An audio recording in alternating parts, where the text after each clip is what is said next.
queria que você falasse um pouquinho para nós, porque a saúde óssea, ela vai muito além de ingerir cálcio, não é isso? Excelente frase, Mônica. Adoro essa frase, sabe, gente? Saúde óssea realmente é muito além do cálcio. Quando a gente pensa na saúde óssea, a gente vai pensar lá atrás, primeiro lá na adolescência, quando a mulher, a menina, né, ela está formando aquele estilão do crescimento, formando aquela massa óssea que muitas vezes ela vai carregar, né, pro resto da vida. Eu costumo brincar com os meus pacientes que essa idade, a adolescência, da juventude, é como se fosse a nossa previdência privada da massa óssea que a gente vai ter pro resto da vida. Perfeito. Então, o primeiro ponto que a gente tem que pensar quando a gente fala de saúde óssea é começar a enxergar que essa saúde começa lá atrás e não só começar a olhar para isso, envelheci, está na menopausa, agora eu vou preocupar com a minha massa óssea. Então, isso é um primeiro ponto que eu acho importante. Um segundo ponto, Mônica, da sua pergunta, realmente o cálcio é um nutriente muito importante para o osso, mas não é só ele. Isso é muito importante.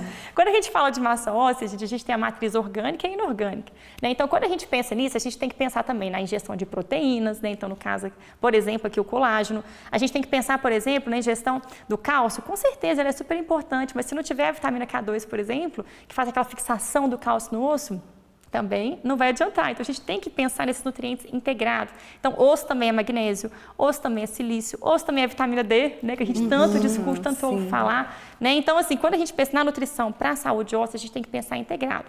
Um terceiro ponto também é o seguinte, então beleza, já aprendi esses dois pontos aqui, então agora vamos comer, né? Então a gente tem as fontes alimentares de cálcio, a gente sabe que o leite tem, os derivados, né? O queijo, o gergelim, as amêndoas, tem vários alimentos que têm cálcio.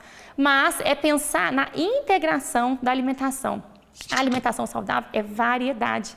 Então, assim, a gente tem o leite, né, que tem muito cálcio, mas a gente só absorve 32%. Mas vocês sabiam, por exemplo, que se eu ingerir, por exemplo, um brócolis, eu absorvo 61% do cálcio do brócolis? Olha. Se eu penso, por exemplo, na couve, eu absorvo 49,2% do cálcio da couve. Se eu pensar, por exemplo, no espinafre, o espinafre tem muito oxalato, eu só absorvo 5% do cálcio do espinafre.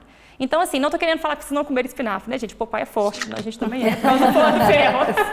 Né? Mas não, a ideia não é essa. A ideia aqui é mostrar para vocês que a integração, a nutrição é integração. Né? Então, eu só gosto de cenoura, eu vou viver só com a cenoura pro resto da vida. Não é isso. Então, essa integração ela é muito importante. E isso não é diferente quando a gente fala da saúde óssea. A saúde óssea, ela engloba, né, a nutrição, o exercício físico, a parte hormonal. E a nutrição engloba, além do cálcio, todos os outros micronutrientes e macronutrientes que a gente falou aqui agora. Então, seria isso. Perfeito, Débora. Uma aula que você já deu aqui para nós, que eu tenho certeza que já vai modificar a forma como a gente vê isso. Que bom, que bom. E você falando de integridade, né? Como é importante a gente integrar as especialidades que cuidam da saúde, né? Sim, muito importante. Porque nós, como médicos, a gente sabe da importância da nutrição, da importância desses nutrientes, mas é muito importante quando a gente pede uma paciente para ir ao nutricionista, dela entender que algumas coisas fogem da alçada do médico e a gente não vai cuidar da saúde de forma integral.